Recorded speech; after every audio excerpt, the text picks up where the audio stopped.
mau mengujimu, tiada yang seperti Dia. Tuhanku sempurna di dalam hati. Silakan Joni. Selamat sore Elia. Ya, selamat sore Pak. Silakan Pak. Ya, terima kasih apa yang disampaikan. Tadi itu menyimak sedikit aja sih. Pertanyaannya gini, kalau sama Elia Miron, kalau saya langsung to the point ya, boleh nggak langsung to the point? Boleh, silakan Pak. Kenapa? Kalau bisa saya jawab, kalau nggak bisa mohon maaf. To the point, langsung ke yang paling penting dan paling utama tadi tentang keselamatan. Kalau saya kasih pertanyaan misalnya begini. Besok lusa, minggu depan, atau tahun depan, ketika Elia dipanggil Tuhan, Elia harus mengatakan pasti diselamatkan, ya kan? Betul. Nah, bagaimana Elia bisa menjelaskan itu? Ya, Ini saya diselamatkan karena saya beriman kepada Kristus dan berusaha taat di dalamnya.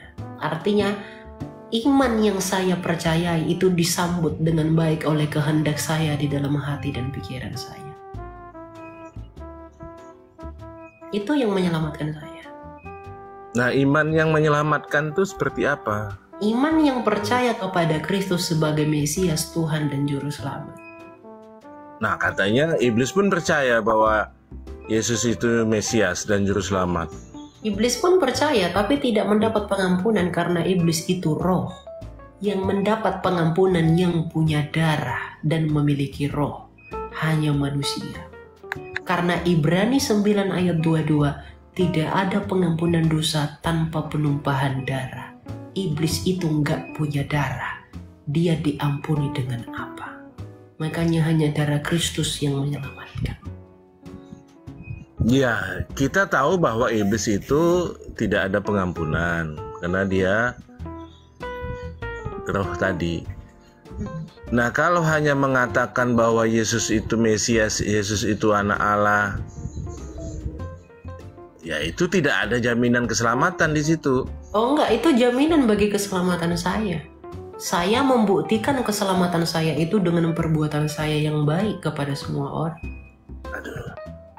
Gitu. Katanya perbuatan baik tidak menyelamatkan. Loh, perbuatan baik itu menjadi bukti bahwa saya telah diselamatkan. Bukan menjadi agar saya diselamatkan. Karena orang yang mengaku beriman, dia akan diberi karunia Roh Kudus yang akan menguduskan dia setiap hari. Jadi kalau ada orang mengaku beriman tetapi tidak memiliki perbuatan kudus, dia itu menipu. Jadi saya setiap hari itu berusaha berbuat baik, itu untuk membuktikan bahwa saya sudah diselamatkan. Bukan untuk diselamatkan. Ya. Jadi berbuat baik itu saya setuju, tanda sudah diselamatkan. Begini Elia, saya juga percaya Yesus itu Juru Selamat, Yesus itu anak Allah, Yesus itu segalanya. Kalau hanya saya memahami hanya seperti itu, nah saya belum merasa bahwa saya sudah diselamatkan. Saya belum merasa diselamatkan kalau hanya begitu saja. Bagaimana Ya, itu? iman setiap orang itu berbeda-beda. Penghayatan iman orang itu berbeda-beda. Bagaimana Petrus menghayati imannya dan bagaimana Paulus menyelesaikan pertandingannya itu berbeda. tapi mereka pasti selamat. Pasti selamat ya. Nah, itu kunci pasti selamat itu yang saya senang. Pasti selamat. Gitu. Saya mengimani begini. Kepastian itu saya dapat bukan hanya untuk saat ini. Kepastian itu saya dapat itu nanti ke depan pun.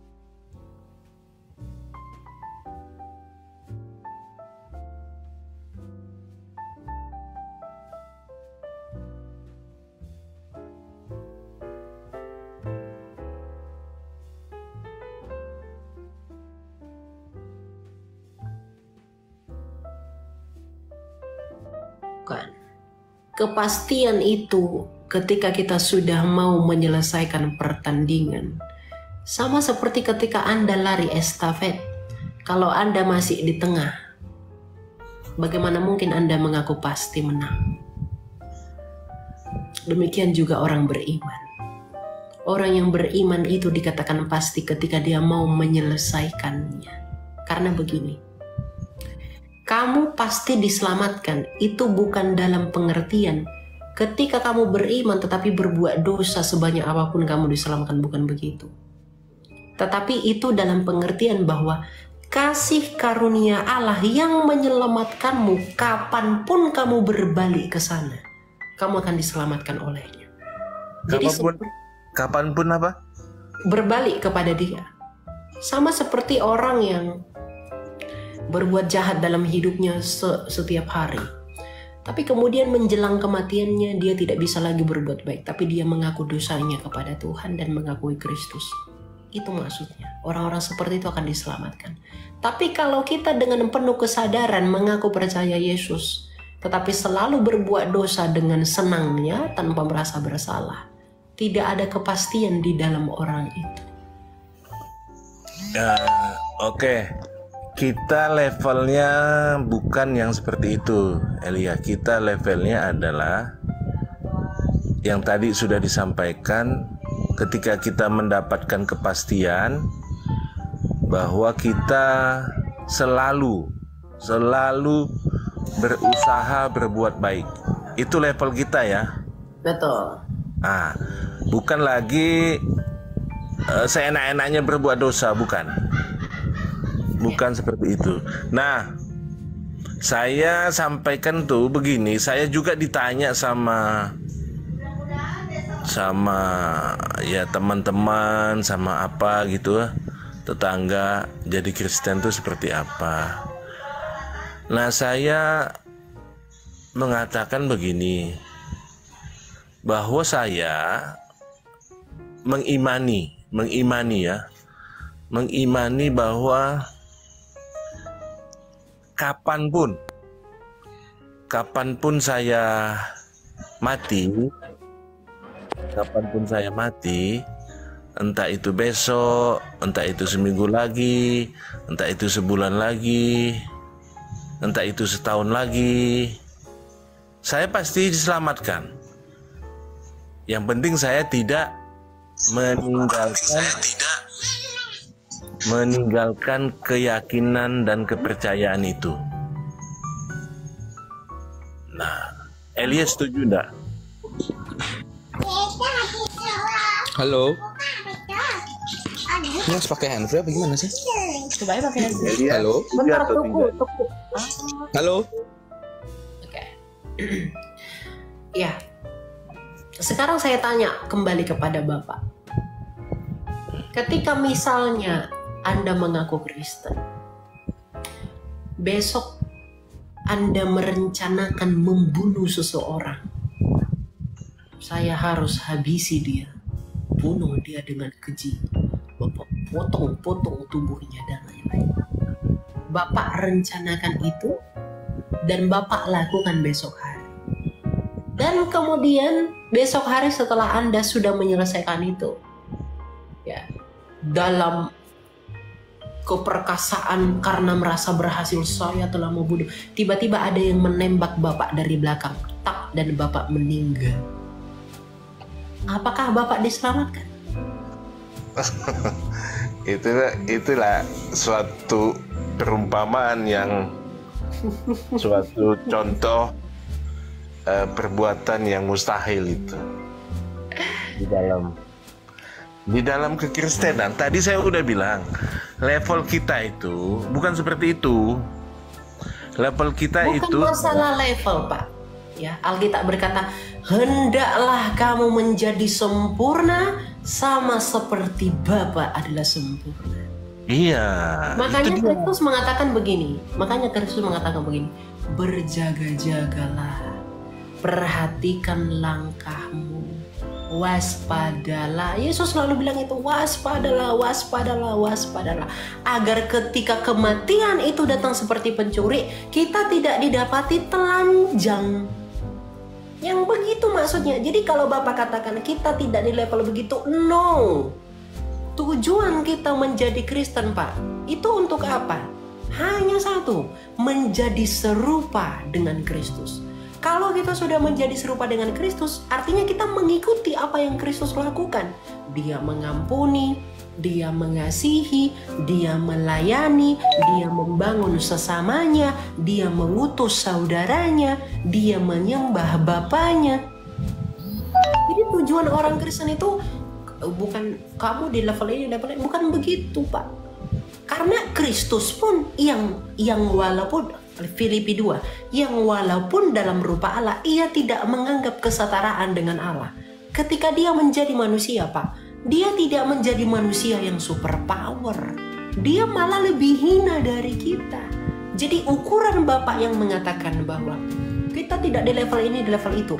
Kalau memang demikian, lalu bagaimana dengan Allah yang tidak seharusnya selevel, melainkan di atas level kita, rela menjadi hina bahkan di bawah kita? Itu tak berlaku, karena Kristus adalah teladan. Begini Elia, tadi kan Elia mengatakan saya berusaha selalu berbuat baik karena saya sudah diselamatkan. Nah itu kan tingkat pemahaman Elia, pemikiran Elia dan perilaku Elia. Levelnya di situ kan. Saya berusaha berbuat baik karena saya sudah diselamatkan. Nah itu levelnya Elia. Maksud saya samakan. Kita levelnya, pembicaraan kita levelnya di situ. Jadi tidak ada lagi kita berbicara kita punya rencana untuk membunuh, untuk apa gitu yang jahat. Nah itu enggak. Itu bukan di level kita. Ya setuju ya? Oke, berarti dalam pengertian Bapak tidak pernah mau sengaja berbuat dosa begitu? Oh iya, so pasti. Karena Yesus ada di dalamku. Roh Kudus ada di dalam hatiku. Nah kita tidak ke situ. Nah yang saya sampaikan bahwa kepastian itu kapan adanya kepastian tuh. Nah saya kan tadi saya bilang ketika saya ditanya di tetangga, teman yang seiman walau dengan yang tidak seiman gitu kan. Nah saya mengatakan bahwa begini, bahwa Yesus itu mati untuk saya.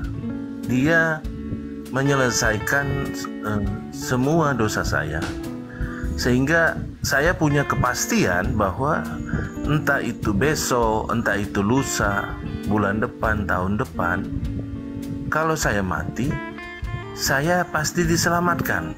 Asalkan ada tapinya, tapi asal jangan saya meninggalkan kepercayaan dan keyakinan saya kepada Kristus. Nah saya mau tanya ke Elia. Elia setuju tidak dengan statement saya? Ya saya setuju, tapi dalam catatan Anda tidak merencanakan dosa dan selalu meminta pengampunan dan penyesalan akan dosa yang sudah dilakukan. Itu menjadi bukti bahwa Roh Kudus itu ada. Ya, so pasti dong. Ya. So pasti. Kita jangankan merencanakan yang jahat, ya Elia.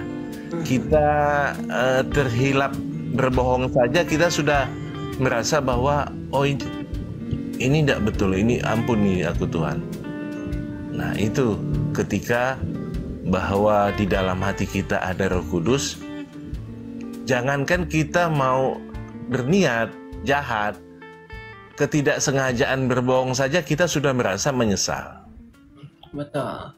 Nah, begitu. Jadi level kita di situ, maksudnya kita karena kita memahami yang sama, kita tidak mungkinlah dalam kesadaran ini saat ini ya, Elia ya, saya dalam kesadaran saya saat ini, kalau merencanakan yang jahat gitu ya, ya enggak lah, pasti.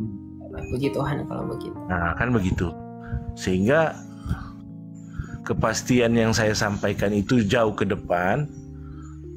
Itu memang kan di dalam Roma pasal 5 ayat 9-10, pasti diselamatkan dari murka Allah, ya kan?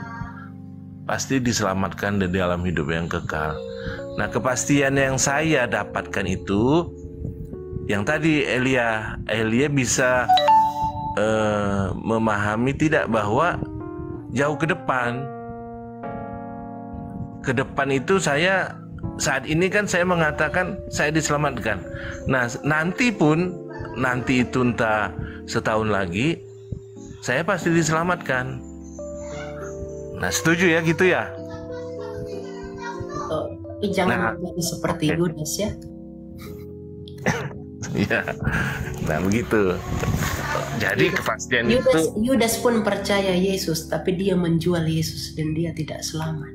Ya. Oke ya.